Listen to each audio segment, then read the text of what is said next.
Listo, cuando quieras. Bueno, buenísimo. Nada, la idea era un poco contarle, me parece, el objetivo era hablar un poco de este artículo que escribimos para un libro que salió el año pasado por Cambridge University Press, de la Emerging, digamos, editado por Lourdes Casanova, Anne Miró y Fernanda Caen sobre innovación desde países emergentes, ¿no? Y en uno de esos capítulos que trabajamos en conjunto con Lourdes Casanova y Anne Miró, estuvimos analizando un poco la innovación desde empresas estatales. Entonces, quería contarles un poco los casos que analizamos, pero también utilizar esto, no para hacer una presentación 100% rigurosa desde el punto de vista académico, en donde voy a presentar una hipótesis, voy a presentar un marco teórico, etcétera, etcétera. Me dijeron que tal vez era interesante utilizar, digamos, el paper para hablar de otros temas. Así que, más que enfocarme exclusivamente en el paper, voy a usar el paper como excusa para analizar el tema de la innovación desde empresas del Estado, ¿no?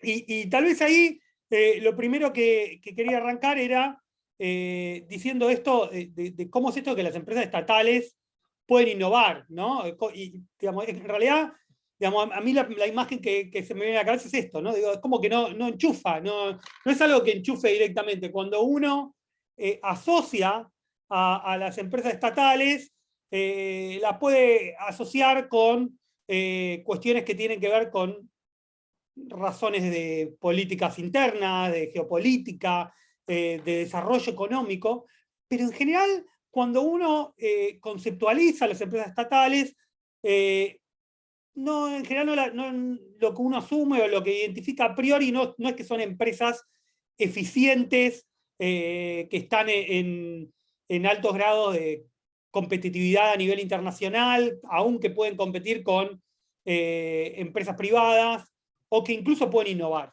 ¿no? Y en realidad nuestro objetivo cuando pensamos en el paper es decir, bueno, ojo con esto, digamos, ojo con esto que no enchufa, porque a veces sí enchufa, ¿no? Y esta generalización de empresas estatales como aquellas empresas que en realidad se sostienen por motivos de políticas públicas o de cuestiones sociales, pero que no pueden estar en el estado del arte en términos de competitividad. Bueno, a veces no es cierto. De hecho, hay casos muy interesantes de empresas empresas estatales, de las cuales estas dos creo que son buenos ejemplos, que han logrado innovar y han logrado no solo innovar y como muestra del nivel de competitividad, han logrado posicionarse internacionalmente, ¿no? Digo, uno puede pensar que las empresas estatales pueden operar con ciertas facilidades en su país de origen, porque tienen el Estado de su parte y tienen un nivel de ayuda y de capacidad de conocer el entorno, porque son de ese entorno, ¿no? Y porque operan dentro de un Estado que en cierta medida, bueno, es el mismo que el accionista, pero digamos, que operen internacionalmente también es una prueba de que, bueno, esas condiciones iniciales favorables ya no están presentes, y a pesar de eso, estas empresas logran posicionarse bien a nivel global, ¿no? Entonces, nada, esto nos pareció como elemento importante, ¿no? También para analizar, para salir un poco de ese mito de que las empresas estatales no pueden innovar, no pueden ser eficientes, y tal vez pensar, ¿no? Cómo hay elementos que vale destacar o casos que vale la pena estudiar dentro del universo de empresas estatales, ¿no? Para darle un poco de contexto, digamos, en realidad, en cierta medida, uno puede decir, bueno, ¿cuáles son los elementos que a priori uno puede decir, bueno, ¿por qué existe una empresa estatal? ¿No? Y en general, de nuevo, uno no lo asocia con estas cuestiones de, bueno, pueden ser competitivas, pueden generar innovación, sino que lo asocia con otras cuestiones, ¿no? Las más tradicionales. Tal vez por la existencia de costos hundidos, ¿no? Altos costos hundidos que hacen que tal vez no haya los incentivos suficientes como para que inicialmente operen empresas privadas, y entonces eso explicaría el motivo y la razón de ser de las empresas estatales, ¿no? Otro elemento podría ser de desarrollo económico, y esto está vinculado también a la autonomía nacional, ¿no? Es decir, como utilizar estas empresas como motor de crecimiento, como herramienta de políticas públicas, ¿no? Y también hasta con una cuestión de autonomía nacional, ¿no?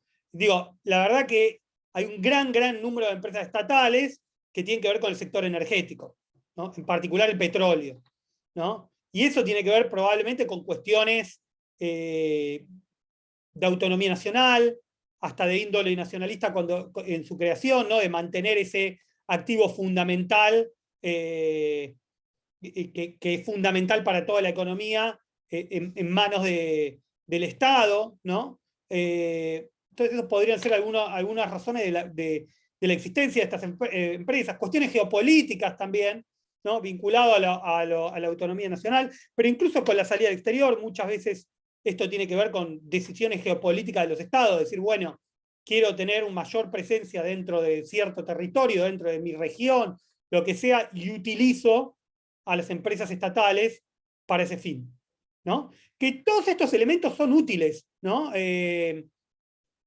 Digamos, digamos, y en general se agrupa dentro de lo que tiene que ver con políticas públicas, y acá pongo el ejemplo de YPF, ¿no? Y no sé si conocen, YPF es la empresa de petróleo estatal ahora, pasó por muchas instancias, fue la primera empresa de petróleo estatal dentro de la región, ¿no? Si no, no me acuerdo si era la primera o la segunda del mundo, y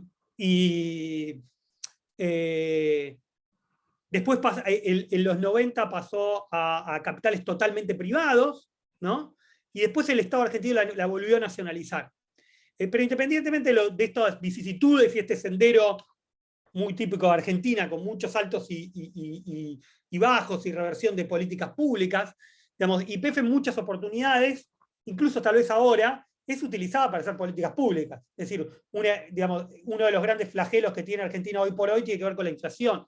Entonces, digamos, el petróleo, el precio de la nafta es fundamental, y a veces se utiliza la empresa o empresas estatales para contener la inflación también, ¿no? Algo muy común también en la Argentina, pero que no es el único país, se ha utilizado muchísimo en América Latina. Entonces digo, hay un montón de motivos que podrían explicar el surgimiento de empresas estatales que no necesariamente tienen que ver con la eficiencia individual de la firma, pero que tal vez incluso, digamos, no quiero entrar en un debate sobre la utilidad o no de las empresas estatales, yo creo que son útiles, más allá de la sustentabilidad económica, ¿no? Independientemente de que siempre deberían procurar la sustentabilidad económica. Pero más allá de eso, digamos, uno podría encontrar razones por las cuales estas empresas deberían existir, y de hecho existen, ¿no? Porque la verdad que hoy por hoy, a pesar de tal vez una mayor convicción sobre el paradigma de que el manejo privado de las empresas es más útil, y de que, independientemente de lo que crean ustedes, es como el paradigma del capitalismo de mercado, donde hay que dejar el Estado más que nada a regular ciertas cuestiones, y después dejemos al sector privado, es lo que prima, creo yo, en la economía global. Entonces, nada, digo, existen ciertas razones, pero, y en general se le da presta más atención a estas razones, pero yo creo que también habría que prestar atención a las otras cuestiones, ¿no? Esta cuestión de escindir digamos, las empresas estatales de su potencial de eficiencia, ¿no? O de identificar las empresas estatales como aquellas empresas que no pueden ser eficientes, que no pueden innovar, es un error, y esto era justamente lo que nos proponíamos con el capítulo del libro, ¿no? Perdón. Justamente lo que queríamos era ver, bueno, ojo que también hay empresas estatales que tienen la capacidad de innovar, ¿no? Y de hecho los dos casos que tenemos acá, que en un ratito les voy a contar, de INVAP y de State Grid, son dos casos muy interesantes de empresas que están con tecnología de punta y tienen un alto nivel de eficiencia, siendo estatales, ¿no? Muy particulares, pero igual interesantes y que demuestran que hay espacio para este tipo de empresas, ¿no? Para darle un poquito de contexto, ¿no? Porque uno piensa que las empresas estatales son la excepción, y en realidad no es tan así, ¿no? Probablemente hoy existan más, pero en un estudio de mediados de la década del 2010, Cuervo Cazurra y compañía encontraron más de 650 multinacionales, es decir, empresas que operan internacionalmente, no solo en su país, que son de propiedad estatal, que contienen algún tipo de propiedad estatal. Y si miran, esto es un extracto, saqué un screenshot, esto es el ranking de Fortune 500, creo del 2019, si no me equivoco, y ahí tenemos, les cuento yo, porque lo saqué así muy tipo screenshot, digamos, dentro, no se conocen ese ranking, que digamos, registra las 500 empresas más grandes del mundo. Las rojas son las que tienen propiedad estatal completa o parcial, 12% completa, 11% estatal, 70% es cotización pública y el 8% privada, ¿no?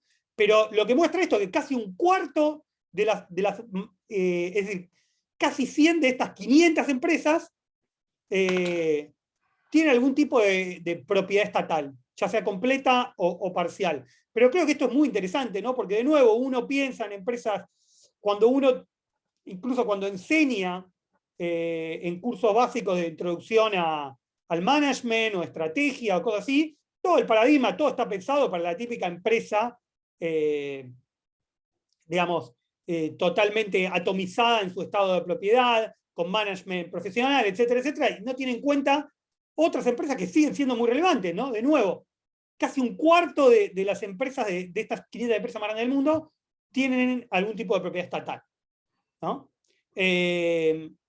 Entonces, es cierto que de este ranking, sobre todo por tamaño, la mayoría proviene de China, ¿no? Y esto, digamos, tal vez infla un poquito estos números, porque, digamos, obviamente, dada lo atípico que es el régimen chino, en el sentido de que es un régimen con una alta intervención estatal en sus empresas, esto también incide para arriba, y dado el tamaño de China, hace que muchas de estas empresas sean de origen chino, ¿no? Pero en Latinoamérica encontramos algunos casos interesantes, no son tantos, pero hay algunos casos interesantes, la mayoría vinculados al sector energético, ¿no? Petrobras, PDVSA, ENAP de Chile, Pemex de México. Acá podríamos poner también, obviamente, el caso de Ecopetrol o incluso de PM, ¿no? También como empresas estatales que también actúan internacionalmente, ¿no? Y otra cosa que quería, también esto es más como conceptual, pero es importante también, es tratar de abrir un poco la caja negra, ¿no? De las empresas estatales, ¿no? Porque uno asume, bueno, que es una empresa estatal, y uno en realidad pone un montón de cosas en la misma bolsa que no necesariamente lo son, ¿no? El universo de empresas estatales es muy rico, es muy amplio, y hay diferentes elementos a considerar cuando uno piensa en empresas estatales, ¿no? Alguno piensa en empresas estatales y está pensando en que tenga alguna participación. Otros, control mayoritario. Otros tienen que ver con, bueno, tal vez de comparar las empresas estatales según el tamaño del país, ¿no? Y digamos, tal vez dejar en claro de qué estamos hablando cuando hablamos de empresas estatales o en qué aspecto particular de las empresas estatales nos vamos a concentrar, resulta fundamental, ¿no? Y acá fíjense, digamos, esto es un extracto de una parte teórica o conceptual que es una tabla del capítulo del libro, ¿no? Está en inglés, pero creo que es fácil de entender, pero digo, cuando uno habla de empresas estatales, ¿no? Y los ejemplos y las consecuencias que va a tener. Bueno, podría estar hablando de empresas estatales y de países desarrollados con respecto a las de países emergentes. Eso podría ser un ejemplo, ¿no? Y cuando pensamos en eso de empresas estatales, obviamente que tal vez lo que prima es el acceso a los recursos, a qué mercado se va a expandir, ¿no? O su capacidad para innovar, ¿no? El tipo de innovación probablemente que provenga de empresas estatales de países desarrollados pueda ser diferente a la de los países emergentes con menores recursos. O cuando habla del tipo de país está pensando en el tamaño. Y ahí podemos comparar China con países más chicos como Kuwait o México, ¿no? Intermedios como México o más chicos como Kuwait.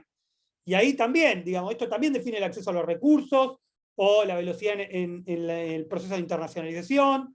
Hay un montón de cosas para tener. O también, ¿en qué sector de empresas estatales estamos hablando? ¿No? Digamos, estamos hablando de empresas que tienen que ver con commodities, que son intensivas en el uso de tecnología, empresas industriales, ¿no? Como puede ser POSCO, que es una empresa metalúrgica de Corea, o una empresa minera tipo Deswana de Botswana, o tecnológicamente intensivas, como puede ser Rafael, que es una empresa que produce armamento basado en tecnología contra empresas más básicas como es la producción de petróleo, ¿no? Después podríamos comparar diferentes tipos de empresas estatales que tienen que ver con el tamaño de la firma, ¿no? Hay empresas estatales de diferentes tamaños y esto obviamente tiene una incidencia importante. De hecho, los dos casos que analizamos nosotros son de tamaño sideralmente opuesto, ¿no? INVAP es una empresa muy chica que factura un poco más, ciento y pico de millones de dólares, y State Grid es la segunda empresa más grande del mundo, ¿no? Después de Walmart, en términos de facturación. O sea que imagínense la diferencia que hay ahí, ¿no? O hablamos también podemos estar hablando de el nivel de propiedad estatal. Y ahí decimos, bueno, pero ¿qué estamos analizando? ¿Empresas que son 100% del Estado? ¿O donde el Estado es un accionista mayoritario? ¿O tal vez empresas donde el Estado tiene el 20%? Y ahí cambia mucho la mano también, ¿no? De qué podría ser. Y ahí, de nuevo, por ejemplo, en el medio estaría Ecopetrol, ¿no? Donde el Estado es el accionista mayoritario, pero también hay accionistas privados. Entonces hay muchas cosas como para tener en cuenta ahí. Y después, cuando hablamos de Estado, ¿de qué tipo de Estado hablamos? ¿No? Porque, digamos, y esto tiene que ver con el otro trabajo en el que trabajé, con Petrol y EPM también, ¿no? Que tiene que ver con comparar, bueno, es lo mismo EPM, que es de Medellín, que Ecopetrol, que es del gobierno colombiano, es decir, es lo mismo un Estado central que un organismo subnacional, un Estado de propiedad subnacional, y el proceso de innovación y de salida al exterior que estas van a tener, ¿es el mismo? Bueno, nosotros lo que encontramos en este paper es que no, son bastante diferentes. Y después cuando hablamos también podríamos estar hablando de el nivel de autonomía que tienen estas empresas, ¿no? ¿Qué hacen con los recursos? Es decir, ¿tienen autonomía para manejar sus ganancias o las tienen que devolver al Estado porque son centrales para ellos, ¿no? Por ejemplo, el caso de PM, ¿no? Que ustedes lo conocerán, digamos, tiene, digamos, las ganancias de EPM son fundamentales para el presupuesto de Medellín. Entonces ahí puede tener autonomía financiera, pero tiene que distribuir gran parte de las utilidades, ¿no? Mientras que Ecopetrol tal vez no pasa por las mismas instancias, ¿no? Aunque ahí sería interesante analizar lo que pasó también digamos, me estoy metiendo en otros temas, ¿no? Pero lo que pasó a ver si recuerdo bien el nombre, CISA, ¿no? Si me corrige la empresa que compró, digamos, que en realidad fue como Sí, es correcto, es ISA. Gracias, claro, ISA.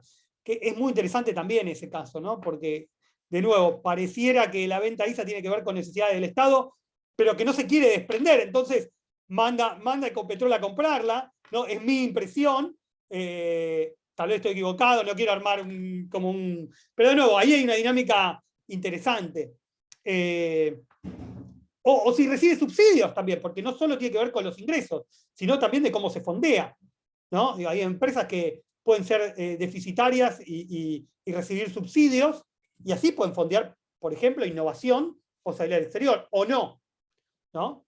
Y después también el tema de la autonomía managerial, ¿no? Es decir, cuánta autonomía tienen los altos ejecutivos de la empresa. Y eso para países emergentes, para Latinoamérica, es crucial, crucial. De Argentina yo lo veo muy, muy fuertemente, ¿no? Porque, digo, los altos ejecutivos de la empresa duran muy poco la empresa. Tal vez en Argentina está exacerbado, pero creo que es algo que pasa también en empresas colombianas, como en chilenas, como en muchas de estas empresas. Lamentablemente, más de lo que debería pasar, pero ocurre. Después la relación con el Estado, si están totalmente separadas o si el Estado las ayuda y tienen un nexo fuerte entre los organismos de generación de conocimiento del Estado o otras agencias públicas y estas empresas para generar innovación, o si el Estado les ayuda en misiones comerciales para posicionar su producto o ciertas inversiones. Entonces, la verdad que cuando una empresa piensa en empresa del Estado, uno tiende a asumir que es una cosa monótona y homogénea, y en realidad hay un montón de factores a tener en cuenta, y donde una misma empresa puede coincidir en otra en el tipo de propiedad, pero en otras cuestiones puede ser muy, muy diferente, ¿no? Entonces ahí hay como, creo que es muy amplio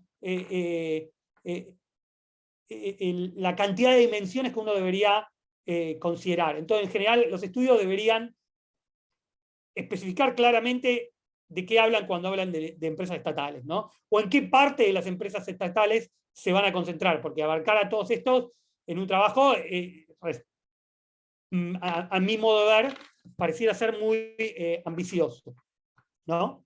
Entonces, pasando un poco, me queda poco tiempo, pero creo que me queda tiempo suficiente como por lo menos para contarles un poquito la historia de estas empresas, que para mí es muy interesante, ¿no? Por un lado tenemos Inbap, que como decía es una empresa chica, ¿no? Y en realidad bastante atípica para lo que son las empresas estatales, pero muy interesante, ¿no? ¿Por qué digo muy interesante? Porque primero por el sector en el que está. Esta es una empresa que produce reactores nucleares para fines pacíficos, ¿no? Y la verdad que, digamos, si uno piensa en empresas argentinas o en empresas latinoamericanas, uno puede pensar, bueno, estamos en la producción de café, flores, si estuviera en Colombia, petróleo, ¿no? O Argentina, soja, tal vez petróleo también, pero digo, ¿qué hacen estos argentinos?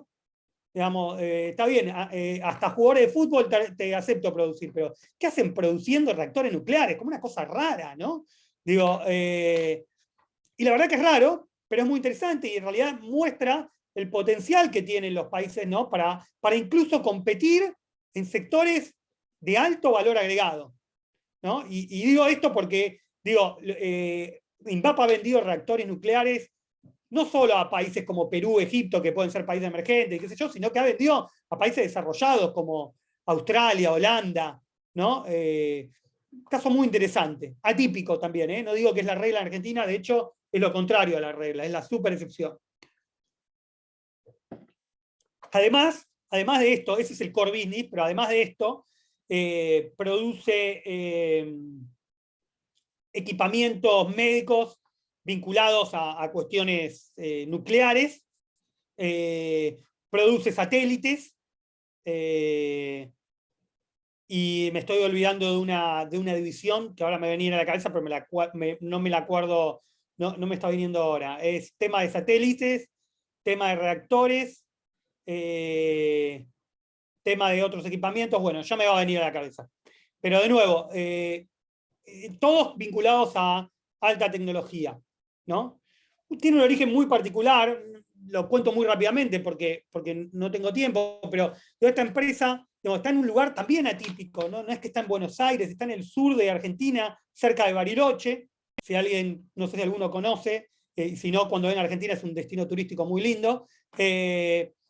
Pero, digamos, nada, en la provincia de Río Negro, ¿qué hace ahí? ¿No? Una provincia del sur, ni muy grande, ni tan irrelevante a nivel económico. Y esto tiene que ver, en realidad, interesante, porque ahí se generó conocimiento, porque en la época de Perón quería desarrollar una bomba atómica y contrató a un científico alemán que le prometió que iba a poder iba a tener tecnología para hacer bombas atómicas. Terminó siendo toda una mentira, ¿no? No pudo hacer, pero se generó como un núcleo ahí de físicos, una universidad que formó a físicos de los mejores de Argentina, y ahí se generó el potencial para que surja esta empresa, ¿no? Esto lo decía, después tiene un posicionamiento, como decía, opera internacionalmente. Interesante también es que no es del Estado Central, sino que es de la provincia de Río Negro, ¿no? Con lo cual el Estado Central no deja intervenir, y lo que termina pasando es que como la provincia de Río Negro no tiene nada expertise en cuestiones atómicas, los deja estar, los deja hacer. No es como el orgullo de la provincia, los deja hacer, no interviene y le da mucha autonomía. Y a la vez nunca recibió un subsidio, es totalmente autosustentable, ¿no? Jamás en su historia recibió un subsidio, lo cual lo hace muy interesante también, sobre todo para Argentina, donde las empresas estatales reciben muchos subsidios. Y como decía, tiene una gran autonomía managerial, ¿no? Digamos, los ejecutivos son todos técnicos que tienen décadas en la compañía. Apenas tuvo tres CEOs desde su creación en la década del 70, o sea que ahí ven un poco cómo se sostiene, a pesar de los grandes vaivenes políticos que hubo, a la empresa no se le intervino como para desplazar a las autoridades, ¿no? Después tenemos el caso de State Grid, ¿no? State Grid es una empresa, como decía, gigante, creada en los 2000, es más joven que INVAP, para desarrollar el sector eléctrico en China y tratar de salir un poco de esta dependencia tan alta del carbón, ¿no? Y lo interesante es que hizo una innovación muy, muy importante en temas de transmisión de electricidad con una nueva tecnología que se llama UHB, en donde se puede transmitir sin perder tanta energía en la transmisión, ¿no? Entonces esto la hace muy eficiente con tecnología de punta. Tuvo una gran expansión internacional. En Latinoamérica opera en Brasil, en Chile, pero está en otros lugares, creo Austria, está en Filipinas, Grecia, está bastante expandida, y probablemente la expansión tiene que ver con cuestiones de geopolítica y decisiones del Estado chino, ¿no? Tiene un vínculo muy simbiótico con el Estado chino, que también en su transmisión de conocimiento, ¿no? Obviamente las agencias chinas juegan un rol fundamental para crear esta innovación que esta empresa tuvo y que la pone en un lugar de tecnología de punta. Y acá título comparativo, esto es viejo, ¿no? Digo, lo saqué del libro, que los datos son de 2019, ahí dice la quinta empresa más grande, hoy por hoy es la segunda, pero tal vez le da una pauta de las diferencias entre estas dos empresas, ¿no? Claramente muy, muy disímiles en términos de tamaño. Si uno quisiera comparar, acá hay algunos puntos interesantes para comparar. Ambas son del sector energético, a pesar de que una es eléctrica y otra es nuclear, ¿no? Y esto tal vez tiene que ver con que digamos, gran parte de las empresas estatales tienen que ver con el sector energético en todo el mundo. Una es propiedad subnacional y otra del Estado central. La intervención estatal en el caso de INVAP es casi nula. En el caso de China hay una relación muy simbiótica en términos de transferencia de conocimiento y tecnología, pero también en decisiones estratégicas de expansión internacional. En las dos hay cooperación con organismos estatales, ¿no? En las dos hay expansión internacional. Tal vez en el caso de INVAP sigue más un parámetro de empresa privada en la expansión, más gradual y moderado, ¿no? Porque necesita sus propios recursos para salir al exterior, no es que el Estado le va a dar recursos para salir a comprar empresas. Y en el caso de State Grid, primero tiene un tamaño gigantesco, abastece al 80% de la electricidad de China, entonces tiene unos revenues gigantescos y aparte tiene el Estado chino detrás. Entonces esto facilita la inversión afuera, ¿no? Por los montos que se manejan. Y la performance, la verdad que fue muy buena de las dos, ¿no? O sea que tal vez la conclusión de esto es que a pesar de estas diferentes dimensiones o variables en las que difieren, ambos son buenas muestras de cómo las empresas estatales pueden innovar. ¿Ok? Y tal vez para terminar, y estas son preguntas medio abiertas que tal vez la podemos dejar para el Q&A o incluso para conversarlas. No tengo la respuesta, a lo que me inclino, pero no me animaría a decir que taxativamente son así, ¿no? Tal vez la primera sí, pero el resto no de estas preguntas. Uno podría decir, ¿pueden las empresas estatales de países emergentes ser fuente de innovación? Bueno, yo creo que estos casos muestran que sí. Esta tal vez la que me animaría con un poco más de fuerza a decir sí pueden, y hay muchos casos, o algunos casos, de empresas estatales, como pueden ser estas dos, que han logrado innovar, ¿no? Y estar en sectores de alta competitividad y tecnología. La otra cosa es si estas empresas son algo más una excepción, ¿no? que una regla. A ver, la respuesta a esto son una excepción, y yo tendería a decir que sí, pero se podrían volver sistemáticas, digamos, o podríamos encontrar más casos. Y yo creo que analizando ciertas características de estas, ¿no? Sobre todo lo que tiene que ver con la autonomía, que estas empresas, si uno logra autonomía, si uno logra sostenerlas, si uno logra cooperación con agencias estatales que le puedan dar más datos y tiene personal calificado, creo que hay espacio para, no sé si pase sistemáticamente con todas las empresas estatales, pero sí que esto que es una excepción no tan frecuente, tiende a tener un poquito más de frecuencia en el surgimiento de este tipo de empresas. Y por último, ¿no? ¿Cuáles son las condiciones para que surjan este tipo de empresas en América Latina? Y obviamente esta es la que menos certeza tengo, porque, de nuevo, no soy muy de decir esto es lo que hay que hacer y ya está, cumplís con este 1, 2, 3 o este ABC, y entonces esto va a ocurrir. Y la verdad que, dadas las vicisitudes de nuestra región, de los cambios constantes que hay, en términos de política, en términos de economía, y la falta de fortaleza institucional, esto es difícil de lograr, ¿no?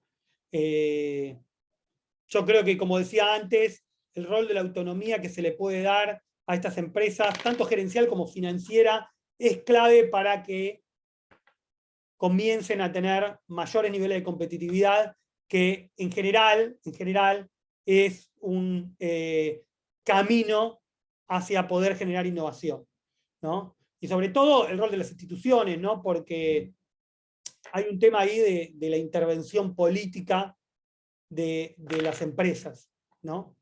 Que es fundamental, y que en Argentina pasa mucho. Y yo recuerdo cuando, como les decía, estuve trabajando sobre el caso de EPM, ¿no?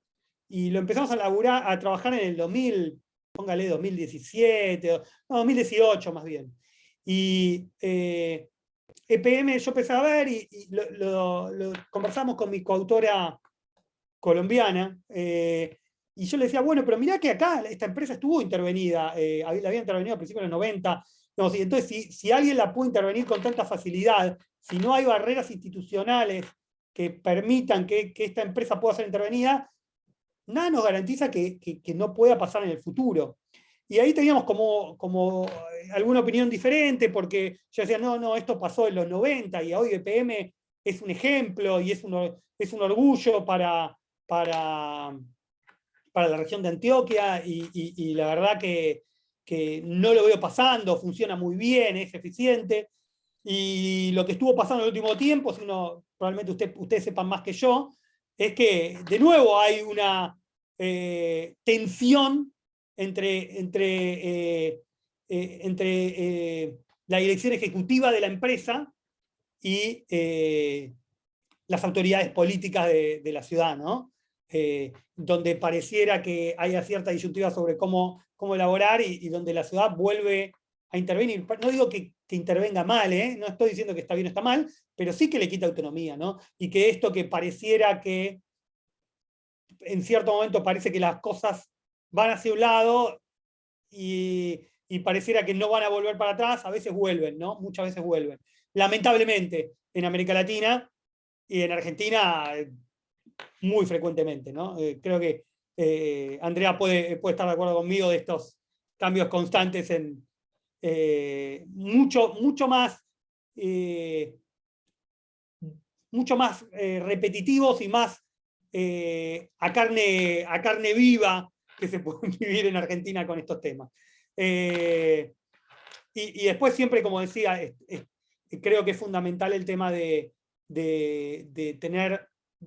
generar lazo de contacto para ayuda en cuestiones que tienen que ver con misiones comerciales en el exterior y la transmisión de conocimiento, ¿no? Porque muchas de estas empresas tal vez necesitan de ese conocimiento que se puede generar en el Estado para generar innovación.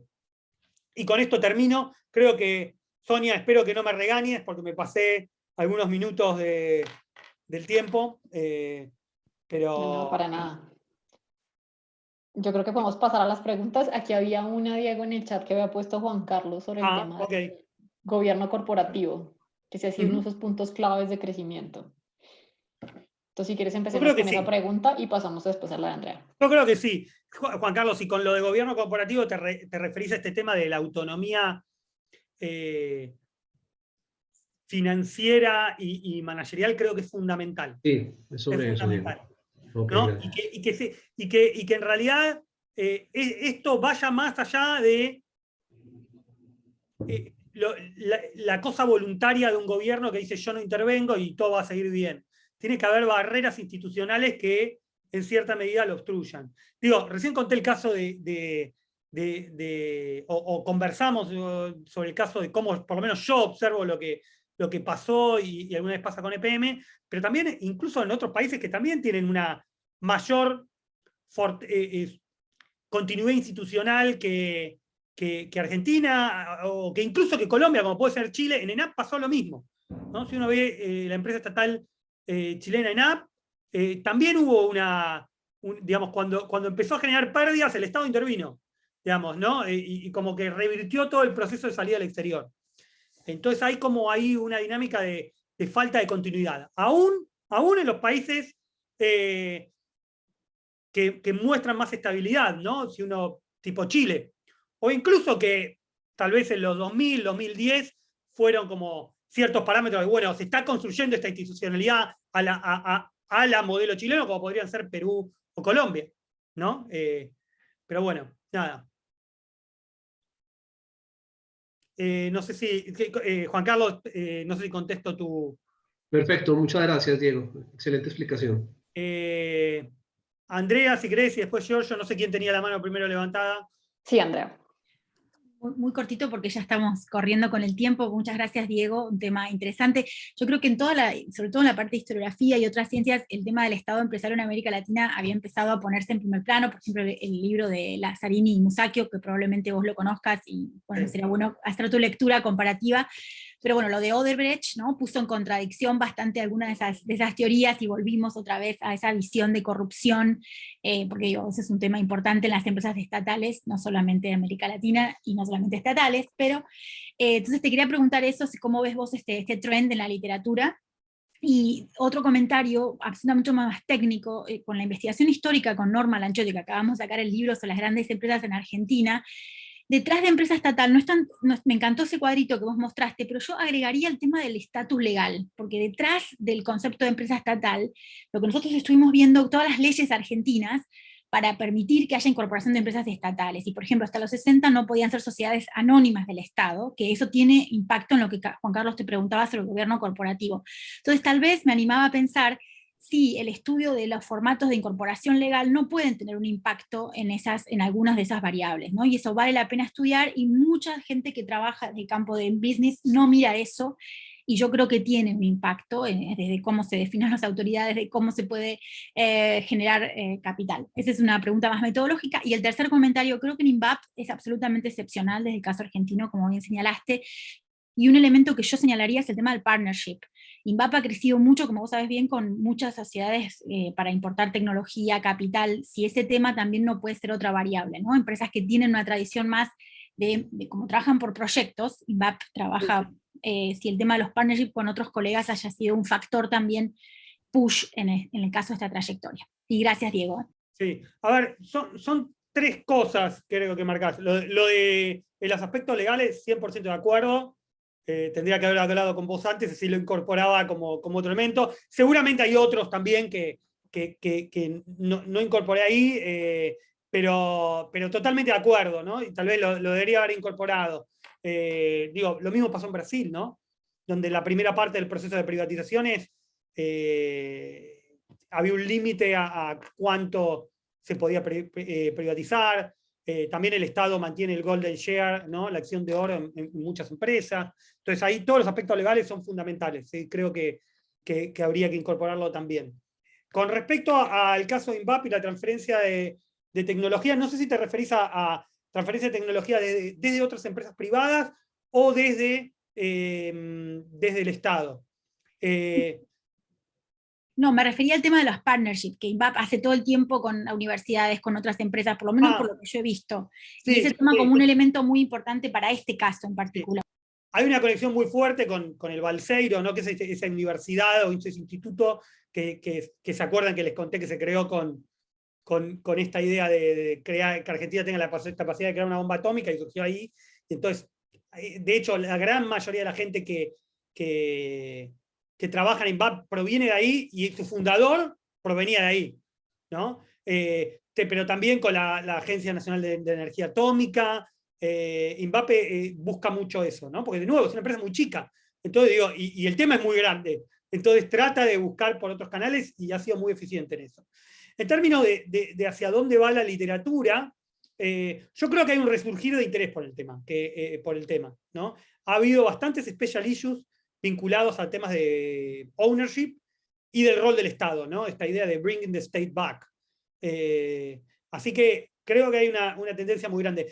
Un reciente interés que creo que hay, que antes no había, digamos, todo esto del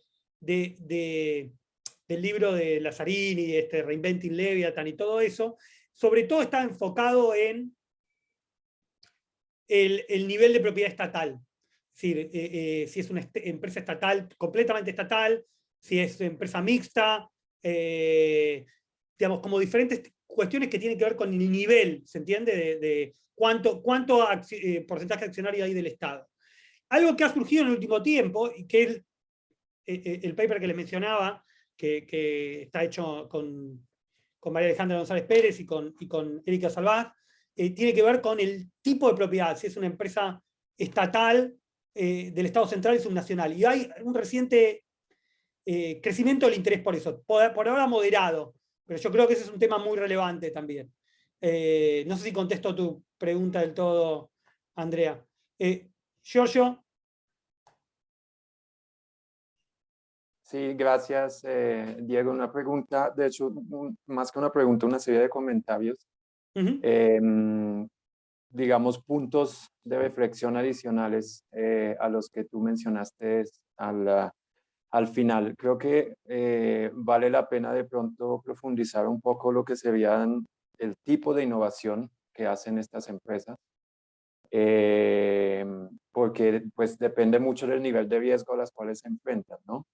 Entonces, en algunos casos son más exitosas probablemente también porque no se exponen a riesgos muy altos. O el problema principal es cuando tienen que asumir niveles de riesgos altos, en muchos casos surgen los problemas porque la estructura no está pensada para eso y digamos el control estatal no lo permite. Ese es usualmente el caso, por ejemplo, se menciona mucho con Ecopetrol acá.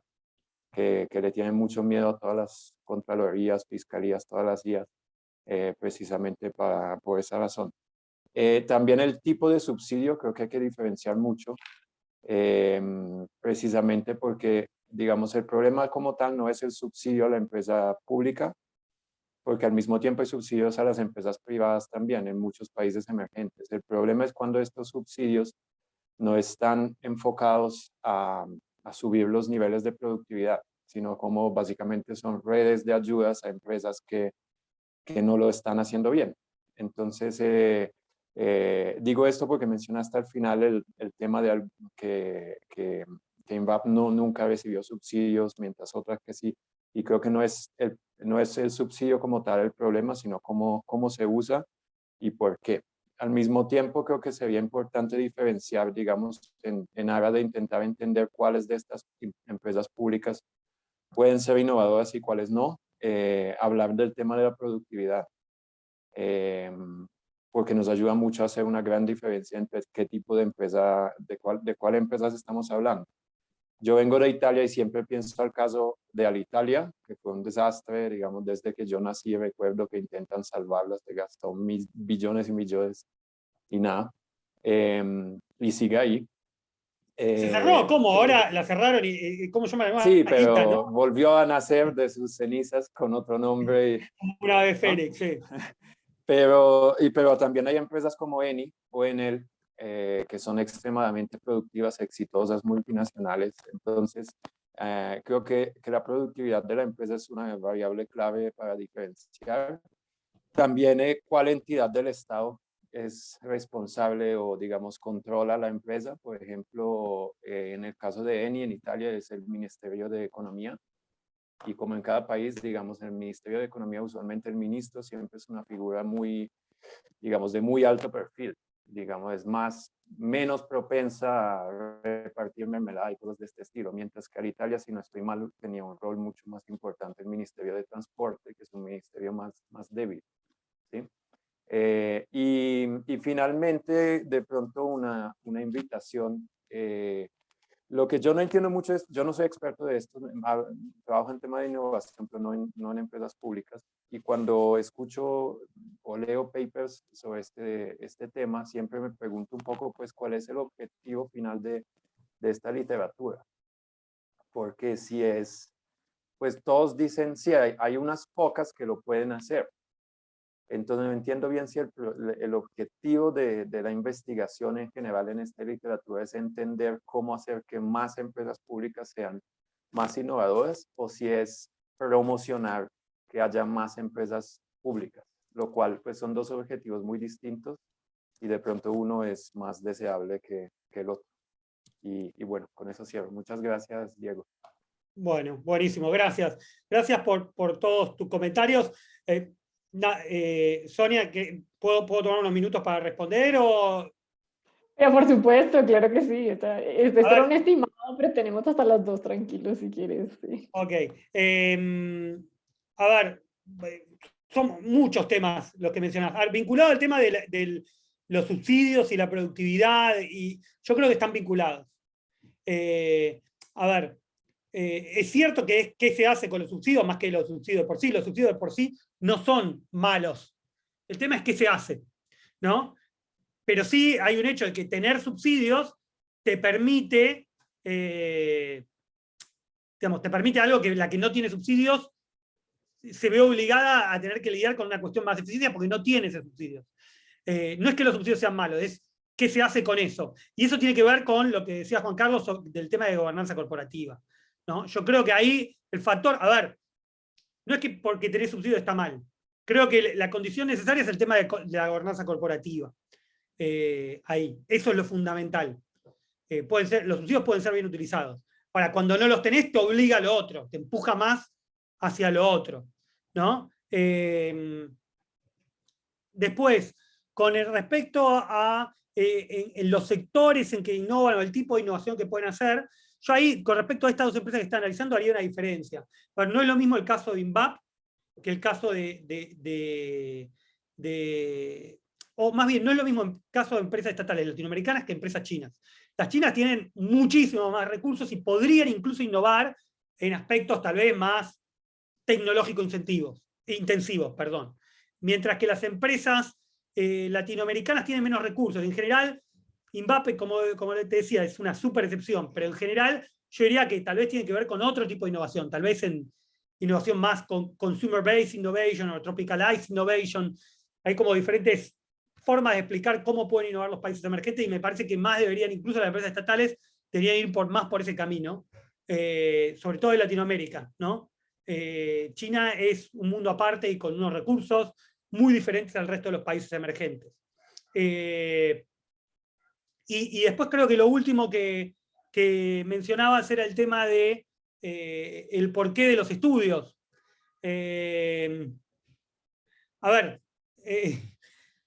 digamos, que no sean la mayoría, creo yo que esto no implica que no deberían ser estudiados, ¿no? Y de que no pueden ocurrir, ¿no? Es como que, digamos, no analicemos empresas estatales porque el 70% de las empresas son privadas, ¿no? para mí, a partir de eso también se puede, creo que es interesante estudiarlo de todos modos, sobre todo aparte porque el rol de las empresas estatales a veces es muy importante para estas economías, ¿no? Y si pudieran innovar, también se vincula a cuestiones de desarrollo y promoción incluso de empresas privadas. Entonces ahí se abre un abanico de cuestiones que me parece que en donde el estudio de la innovación dentro de las empresas estatales puede aportar, puede ser interesante como cuestión de fenómeno empírico, pero también como fenómeno para desarrollo de políticas públicas, para entender el desarrollo económico y un montón de aspectos más. Nada, eso. Gracias. Bueno, muchas gracias. No sé si alguien más tiene alguna pregunta o comentario. Yo solo quiero agradecerle a Diego por haber traído estos casos tan interesantes, y yo creo que una vez más estamos viendo el tema geopolítico que creo que no tuvimos la oportunidad de discutirlo en este espacio. Diego, tú lo mencionaste, no te hicimos preguntas y creo que el tiempo ha avanzado suficiente, pero en este momento hasta tenemos una guerra que está llevándose precisamente por este tipo de razones, y yo creo que tal vez ese es el aspecto que a mí me interesa en este momento entender más desde América Latina. ¿Cómo se ve América Latina desde la posición de sus empresas estatales en sectores energéticos en el nuevo mapa geopolítico post-guerra Ucrania-Rusia? Me parece una discusión que podemos tener a la luz de tus conocimientos, y me interesaría conversar contigo de esto. Seguro, seguro, sí, es súper interesante el tema. Gracias, Beneta, gracias por invitarme, gracias a todos por escucharme, y nada, un placer. Muchas gracias a ti, Diego. Gracias a todos por asistir. Gracias a todos. Bueno, gracias, Diego, que estés muy bien. Hasta luego. Chao. Chao.